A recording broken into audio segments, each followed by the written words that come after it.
Welcome to Daily Overdose. The day could be today that your career is over. Now what do you do? I said, I better get to work. Rest at the end, not in the middle. And that's something I always live by. I'm not gonna rest, I'm gonna keep on pushing now. There are a lot of answers that I don't have, even questions that I don't have. But I'm just gonna keep going. I'm just gonna keep going, and I'll figure these things out as we go, right? And you just continue to build that way. So I try to live by that all the time. Have a dream, sacrifice for it, and never ever rest in the middle. And I came into the NBA, I was like, man, these dudes really don't work that hard. So one of the things I would do is, while everybody would be at the cafeteria or work, eating and doing all sort of stuff, I just go back to the gym. I just go back to the gym. How can I show you that, no, I have the edge? Well, you do it through training, right? So when I get up in the morning, my daughter goes with me. 4 a.m.? 4 a.m., my 15-year-old goes with me. She goes with me before school, and it becomes a daddy-daughter thing. That's cool. Through that process, she understands the value of hard work. And so it's through those behaviors is where I find the motivation. I think the definition of greatness is to inspire the people next to you. I think that's what greatness is or should be. It's not something that lives and dies with one person. It's how can you inspire a person to then in turn inspire another person, that then inspires another person. And that's how you create something that I think lasts forever.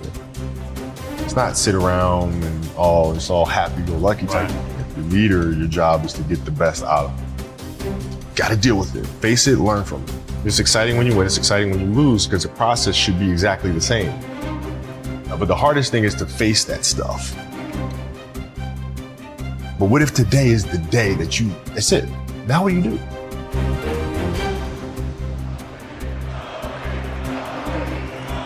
What can I say? Mamba out.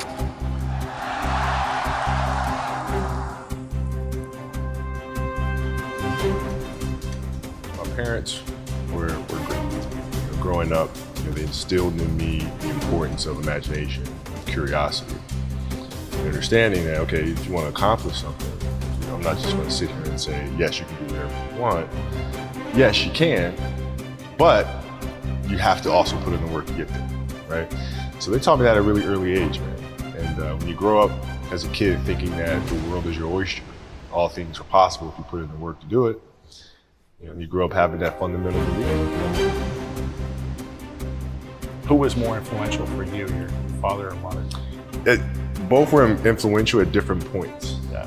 Right. My mom was there on a daily basis. My father was really influential at a really critical time where I had a summer where I played basketball when I was like 10 or 11 years old. And here I come playing and I don't score 1 point the entire summer. Not one. You didn't score once? Not one. Were you in the game? I was in the game. How'd you not score? Because I was terrible. Not a free throw, nothing. Not a lucky shot, not a breakaway layup, 0 points. And I remember crying about it, being upset about it. My father just gave me a hug and said, listen, whether you score 0 or score 60, I'm gonna love you no matter what. Wow. Now that is the most important thing that you can say to a child. Because from there, I was like, okay, it gives me all the confidence in the world to fail. I have the security. But to hell with that, I'm scoring 60. Let's go. Right. And from there, I just went to work. I stayed with it. I kept practicing.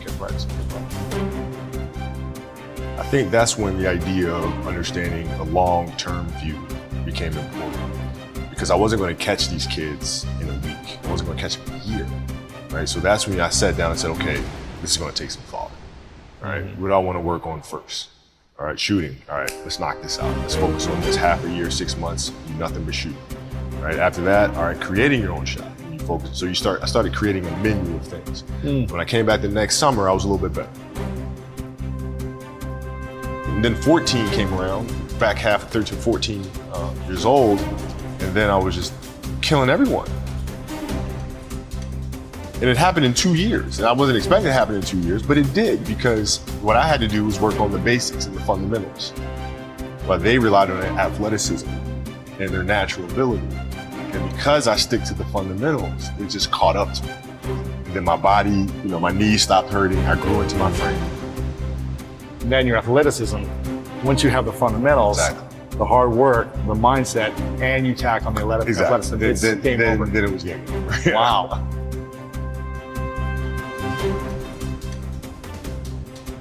Love of the game, the challenge. Like I would watch Magic play, I'd watch Michael play, and I would see them do these unbelievable things, and I'd say, can I get to that level?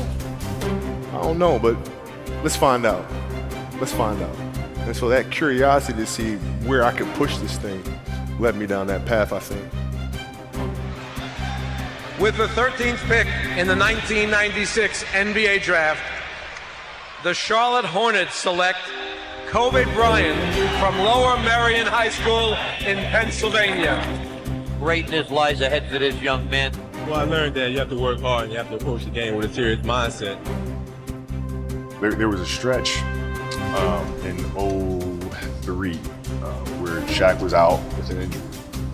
And Phil called me up to his office and said, okay, we need you to really turn on the afterburner to start scoring the ball if we have to win. So I did, and I wound up scoring, I think it was 9 straight games, 40 plus points. 9 straight. 9 straight games. And then Shaq comes back, second to last game of that.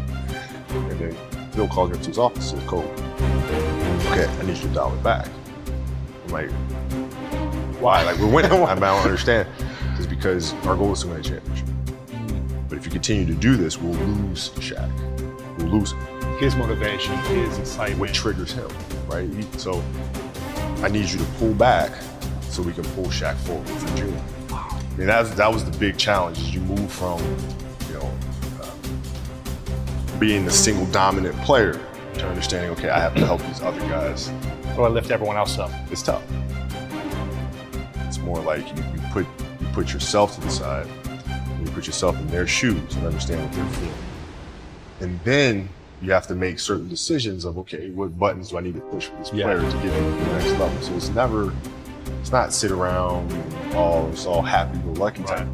The leader, your job is to get the best out of them, even if they may not like it at that time. He was very demanding because he expected everyone to put in the same effort as he was. And that was unrealistic. You're not behind me, you're not in front of me, you're right there parallel with me. Practice was very competitive right away. You know how Kobe is. He was jarring, we had it going sometimes. He didn't let me slip a lot. Times where I get ejected or about to get a technical foul or going off the deep end. He would be there to, set me straight a lot, which helped me out a lot. So we get in the timeout, and he's like, hey, I'm open. I'm like, okay. And so we go out, same thing, hey, I'm open. Okay. There you go. Come back in. Hey, dude, you got to throw me the ball. I said, man, fuck that. Get it off the rebound if I miss, bro. Listen, I don't deal with people that don't commit at that level, but then act as if they do. The running joke, he doesn't pass and all sort of crap. I mean, that's okay, but I'll take those 5. I'll take 5.